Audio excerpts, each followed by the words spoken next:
আসসালামু আলাইকুম, welcome back to my another blog. তো আপনার কেমন আছেন? আলহামদুলিল্লাহ সোডামে ভালো আছি। কালকে জানেন, কালকে ঢাকা থেকে রওনা দিলাম। তো ঢাকা থেকে আইসা পড়ছি। ঢাকা থেকে আইসা মূলত যাদের জন্য পোশাক আশাক কিনছিলাম, মানে শপিং করছিলাম, সবার পোশাক বুঝাই দিতেছি। প্রথমে কিন্তু আমার ঢাকা থেকে আসা এটাই আমার প্রথম কাজ থাকে আর কি। মূলত প্রথমে সবার যার জন্য যা কিছু আনি, সবাইকে সবারটা দিয়ে দেই।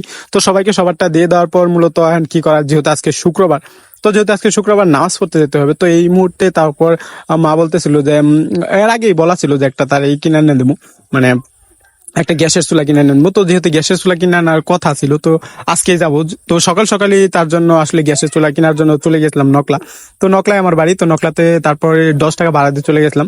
10 টাকা ভাড়া, কিন্তু তারা এখন 20 টাকা নিতেছে। তারপর আমি চলে গেছিলাম মার্সেল শোরুমে চলে গেছিলাম, কারণ এছাড়া আর ওর অন্যরকম ভালো ব্র্যান্ড এখানে নাই। তো মার্সেল আছে, মার্সেল থেকে এই যে সিঙ্গেল স্টিলের চুলাটা দেখতেছিলেন, এটা আমাদের পছন্দ হয়েছিল। তারপর এটা একটু ফিটিং করলো, দেন একটু চেক টেক দেওয়া হলো আর কি। আর চেক টেক দেওয়া শেষ হয়ে গেলে মূলত এটা আমাদের পছন্দ হয়ে গেলো। আর পছন্দ হয়ে গেলে তো এটা প্যাকিং চলতেছে। তো দেখতে পাচ্ছেন মানে মার্সেল কোম্পানি আসলে কেমন সেটা কিন্তু আপনারা কমেন্টস করে জানতে পারেন। কোম্পানির দিক দিয়ে আমরা খেয়াল করি না, খেয়াল করছি যে একটা জিনিস নিতেছি কিংবা ওইরকম কিছু। তারপর চেক টেক করা হইলো, দেন এটা প্যাক করা হচ্ছে। আর এদিক দিয়ে প্যাক করা শেষ হয়ে গেলে মূলত এটা নিয়ে চলে যাবো বাসায়। তো এদিক দিয়ে কিন্তু আমাদের প্যাক টেক করাও শেষ। তো তারপর আসলে গাড়ি ধরতে হইব এই দিক দিয়ে। তারপর মূলত এইগুলো নিয়ে গ্যারাজে চলে আসছি। আর গ্যারাজে চলে মূলত এখন একটা রিক্সা নিতে হইব। তো রিক্সা নিয়ে নিলাম। আর রিক্সা নেওয়ার আগে বাবুর জন্য ওষুধ নিছিলাম। আর দেখেন, ভিডিও করা দেখলেই মানে পিছন দিয়ে যে মানুষগুলো থাকে, ওরা আমার ভিডিওর দিকে তাকায় থাকে, কিছু করার নাই। তো এদিক দিয়ে বাসায় চলে আসি। আর বাসায় চলে আসার পর মূলত এই গ্যাসের চুলাটা ফিটিং করতে চাইছিলাম। তো গ্যাসের চুলাটা ফিটিং করার জন্য সবকিছু খুলতেছিলাম। আর ফিটিং করার সময় মনে হইতেছিল যে আসলে কি বানানো যায়। তো বাবিকে বললাম, বাবি আসলে কি বানানো যায়, একটা কিছু বানান। তো বলতেছে আসলে রুমে যখন সবকিছু আছে তাহলে পুডিং বানালাই, মানে দুধ টুধ সবকিছু আছে, তো দুধ দিয়ে ডিম দিয়ে একটা পুডিং বানানো হবে। তো গ্যাসের চুলাটা আসলে ঠিক করলাম, ঠিকঠাক করে তারপর দেখলাম যে আসলে মানে নামাজের টাইম হয়ে গেছে। তো এদিক দিয়ে গোসল টুসল সারলাম, সারলে তারপর নামাজ হতে চলে গেছিলাম। তারপর নামাজে চলে যাওয়ার সময় সাথে তো বাইশটাও চলে গেছিল। আর বাইশটার আমি দুজন মিলে নামাজ পড়তে গেছিলাম। আর আজকে নামাজে কিন্তু জিলাপি দেয় নাই। তো আমাদের এলাকার পোলাফানো সবাই নামাজ পড়তে গেছে, সবাই একসাথে নামাজ পড়তেছিলাম আলহামদুলিল্লাহ। তো বাড়িতে এসে প্রথম একটা শুক্রবার পাইছে, আর সেই শুক্রবারে নামাজ পড়তে পারছি, তার জন্য আল্লাহর কাছে হাজার হাজার শুকরিয়া। তো নামাজটা শেষ করলাম, নামাজটা শেষ করে একটু ওই দিক গেছিলাম। ওই যে ফ্রেন্ডের আর কি নিয়ে গেছিল, কইছিল এই ঠান্ডা খাওয়াবো। তো ঠান্ডার লোভে গেছিলাম গা। তারপর মূলত ঠান্ডা খায় তারপর বাড়ি ফিরছি। তো বাড়ি ফিরে আওয়ার পর তারপর মা বলতেছে যে আসলে পিঠা কুটটা নিয়ে আইতে হইব। তখন তো আর ডেকির চল নাই, তো ওই দিক দিয়ে এরকম অবস্থা। তো তারপর পিঠা চাল নিয়ে চলে গেছিলাম, পিঠা মানে মেলে যাওয়ার পরে মূলত পিঠার চালগুলো কুটলাম। আর এদিক দিয়ে পিঠার চাল কোটা শেষ হয়ে গেলো, মূলত এগুলো নিয়ে বাড়ি চলে আইসি। তো এদিক দিয়ে যখন এগুলো নিয়ে বাড়ি চলে আইসি, তখন কিন্তু আমাদের ওই যে পুডিং যে বানানোর কথা ছিল, সেটা কিন্তু বানানো হবে। দেখতে পাচ্ছেন পিঠার চাল কতগুলা কোটা হয়েছে, সবগুলা কিন্তু পিঠা বানানো হইব না, কিছু কিন্তু ভাবি ঢাকা নিয়ে যাবো আর কিছুই। তারপর এখানে এই যে পুডিং বানানোর জন্য ভাবি কিন্তু এখানে অলরেডি দুধ জাল করে নিতেছে। আর দুধ জাল হয়ে গেলে কিন্তু পুডিংটা বানানো হবে। আর পুডিং বানানোর জন্য স্বাভাবিকভাবে চিনিকে ক্যারামেল বানাইতো নাকি। এই তো ভালো আছেন।